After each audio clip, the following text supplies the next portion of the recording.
Du côté du tribunal militaire de Ouagadougou, tout semble se dérouler normalement puisque les auditions des témoins et des accusés se poursuivent dans le cadre du procès du putsch de 2015. À la base, ce mardi, deux grandes figures du Congrès pour la démocratie et le progrès CDP. Il s'agit de Noël Sourouema et de Salif Sawadougou. La synthèse de leur audition avec Zoubavier David Dabiré et Draman Guéné. Noël Sourouema, membre du bureau politique du CDP cité comme témoin à la barre ce matin, et c'est Salif Sawadougou, deuxième vice-président du parti qui en fait les frais. Après sa prestation de serment, le sexagénaire, ancien fonctionnaire du ministère de la Communication, se prête aux questions du juge. Que savez-vous des événements du 16 septembre 2015? Selon le récit du témoin, c'est au cours d'une réunion au siège du parti avec des camarades qu'ils apprennent tous l'arrestation des autorités de la transition. Il rentre à son domicile. Et peu de temps après, Noël Sourouema dit avoir reçu un appel de Salif Sawadougou lui instruisant de convoquer tous les militants du Kadjogo pour une réunion dans la matinée du 17 septembre au rond-point des Martyrs.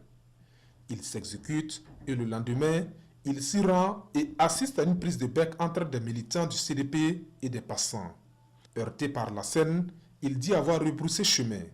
Mais entre-temps, le domicile de Salif Diallo est saccagé par certains occupants du rond-point, précise le parquet militaire. Le 28 septembre 2015, Noël Sourouema est interpellé par la gendarmerie. La suite, c'est 4 jours de garde à vue et 1 an de détention à la maison d'arrêt de correction de Ouagadougou, soupire le témoin. Au cours de sa détention, poursuit-il, il dit avoir reçu la visite et un don de 200 000 francs CFA des députés de son parti, le CDP. En plus de cette somme, Salif Sawadougou lui remet particulièrement la somme de 500 000 francs CFA. Et après sa libération, Salif Sawadougou lui remet encore la somme de 200 000 francs CFA pour, dit-il, l'aider à accueillir les camarades du parti à son domicile. Et quelques jours avant la levée de son immunité parlementaire, Salif Sawadougou est venu me demander le contenu de mes déclarations lors des enquêtes préliminaires, précise le témoin. Les sommes d'argent remises n'étaient-elles pas destinées à acheter votre silence? S'interroge le parquet militaire. Et Noël Sourouema de répondre, ça peut être interprété comme ça. Mais pour moi, c'est la contribution d'un camarade.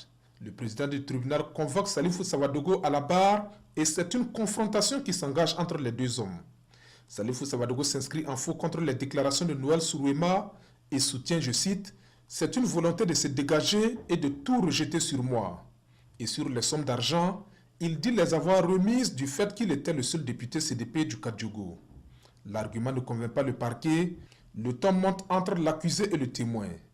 Et quand un avocat de la défense demande son opinion sur le rôle de Salif Sawadougou dans sa situation actuelle, Noël Sourouema finit par lâcher, je cite, « Salif Sawadougou est la source de mes malheurs. S'il avait dit la vérité depuis le début, peut-être que je n'en serais pas là. » Et d'ajouter, « Assumons ce que nous avons fait et ça va être mieux pour tout le monde. » Du reste, le témoin dit maintenir sa déposition. Le deuxième témoin du jour était Amidou Nikema, dont la déposition tendait à nier l'implication de Abdul Karim Baguian Lota dans l'incendie du domicile de Salif Diallo. L'audience reprend demain à 9 h au tribunal militaire de Ouagadougou.